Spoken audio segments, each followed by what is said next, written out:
alors que nous sommes au XXIe siècle. Après tant d'années, tant de siècles où nous avons été réduits à l'esclavage.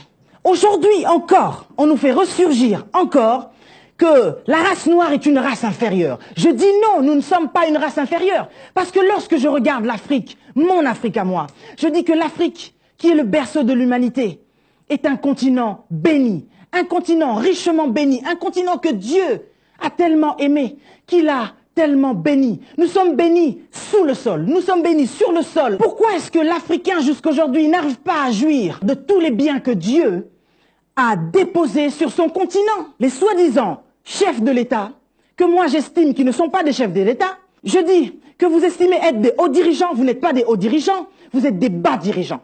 Comment est-ce que vous pouvez estimer être des chefs de l'État alors que tous les jours, des milliers, des millions d'Africains sont tués, sont violés, des femmes sont violées, des hommes sont complètement martyrisés. Nous sommes en train de tourner nos regards vers la Libye où nous voyons nos frères et nos sœurs, simplement parce qu'ils sont en train de fuir la misère que vous autres, soi-disant chefs des États africains, vous êtes en train de les accabler. Vous les faites souffrir. Et ces hommes et ces femmes trouvent que leur seul moyen de s'en sortir, c'est de s'enfuir. Pourquoi devraient-ils s'enfuir alors que ce sont aussi leur pays, l'Afrique est aussi leur continent? Pourquoi est-ce que vous êtes les seuls à jouir des biens de l'Afrique et pas ses frères et ses sœurs africains? Vous autres, chefs d'État africains, vivez dans une maison où, à l'intérieur de cette maison, vous vivez dans une chambre bien à part, avec de l'eau potable, de l'électricité, à manger, à boire, à gogo.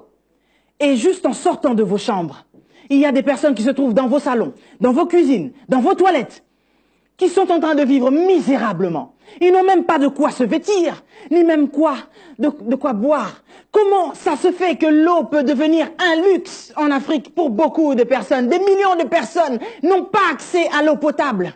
Au XXIe siècle, en 2017, nous ne pouvons pas supporter cela. C'est indigne. Et moi, je suis indignée aujourd'hui.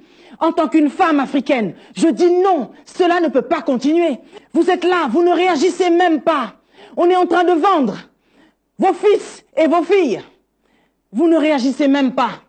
Et là, je m'adresse encore parce que je suis une femme. Je m'en vais tout droit vers vous, soi-disant les premières dames de Chanel, les premières dames de Louboutin, les premières dames d'Ucabello, les premières dames des tissages et des perruques et des sacs Vuitton.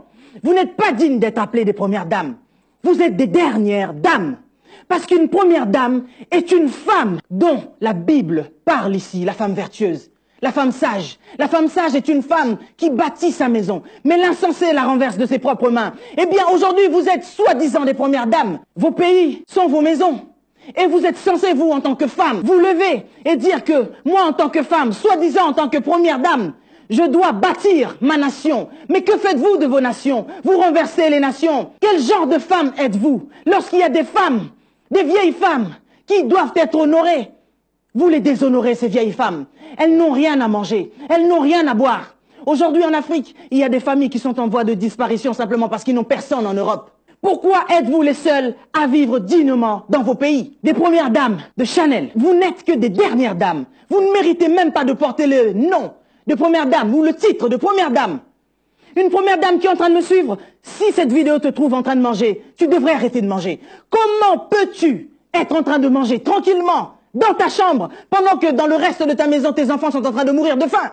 Une femme sage est une femme qui prend soin de sa maison. Une femme vertueuse est une femme qui sait prendre soin de son champ. C'est une femme qui sait prendre soin de sa maison, de ses enfants, de tout ce qui l'entoure, de sa famille. Vous êtes les seuls à jouir du bien de l'Afrique, des richesses de l'Afrique. Jusqu'à quand allez-vous continuer à fermer les yeux et à regarder cette population africaine mourir sous vos yeux? Vous êtes fiers lorsque vous montez dans vos jets privés et traversez les océans pour arriver jusqu'ici en Europe pour mettre au monde, pendant que vous êtes incapables de pouvoir construire des hôpitaux dans vos propres pays. Vous n'avez qu'un petit mot de tête et tout de suite vous courez ici en France, vous courez en Suisse pour aller vous faire soigner. Et toute cette population qui ne cesse de mourir chaque jour de malaria, de palu et autres, de choléra et dernièrement d'Ebola, etc. Parce que ce n'est pas votre priorité. L'Afrique n'est pas votre priorité. Vous n'êtes donc pas des Africains. Et vos maris et vous-même, une femme digne sait parler à son mari dans sa chambre. Pendant que tu t'accouples avec ton mari, que fais-tu? Que dis-tu à ton mari? Ça fait peut-être déjà 2, 3, 4 mandats, 10 mandats, 20 mandats, que sais-je. Ça fait 10 ans que vous êtes au pouvoir. Ça fait 20 ans que vous êtes au pouvoir, 30 ans, 40 ans que vous êtes au pouvoir. Vous êtes les seuls à